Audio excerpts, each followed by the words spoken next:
What up, everybody? Curtis K. Richardson with the C Project. I'm at the office right now, working on a bid. Actually, I'm closing up on this particular bid with just a Dollar Tree project. It's a project that bids tomorrow.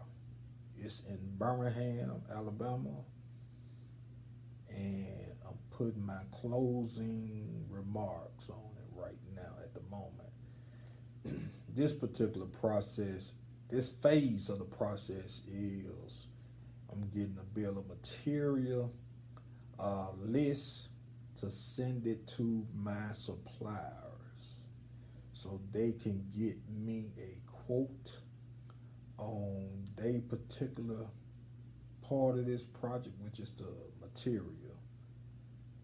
And I will put all these pieces together, add a little overhead to it, and get it sent out to my GCs. I have a couple of GCs that I'm sending this to. For the most part, I have had a couple of guys reach out to me to get this together. And the other ones I see, I'm also just wait for their phone calls and send it out to them as they ask. Because a lot of times, uh, you start getting the phone calls and emails right at the part of right at the peak of that bid time. You got to actually have it in.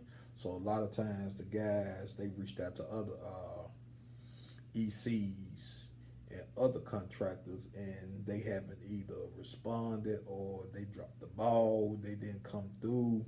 Whatever that is, then they have already themselves started so much, put so much into that project. So now they reach out to people at the last minute who they think that may possibly be bidding the project.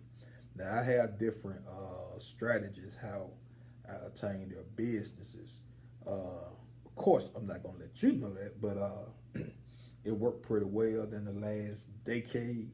So I will continue to do that. But what I just kind of want to let you know here is the process of getting these projects that you see us on. A lot of times, you put in several bids before you land a pretty major project. So this is most definitely not for the weary. You got to put in a lot of work just to get that major 1 or 2 contracts. You probably have to put in maybe 100, 25 to 100. You know, every now and then you may get a break, but that's in the big bidding world. Especially in the public sector and things of that nature. You got to make sure your pencil is extremely sharpened. So you have to know your numbers, know exactly what you're getting into, because you're competing against 10 to 12 other contractors.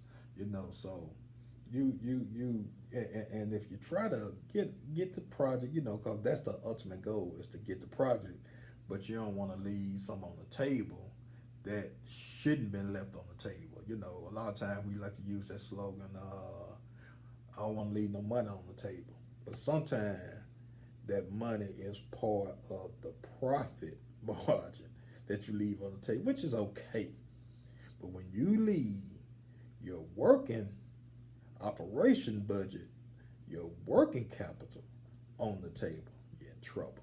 So that's why you have to know your numbers, be razor sharp at knowing what that is, because you don't want to get that project and underbid it and get into that project and you can't complete it.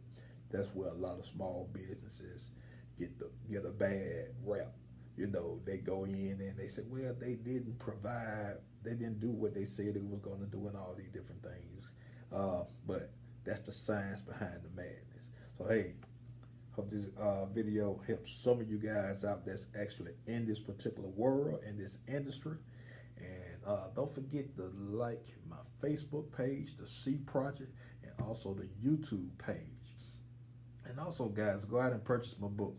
Visit my website. That's www.curtiskrichardson.com. Guys, check out. Peace.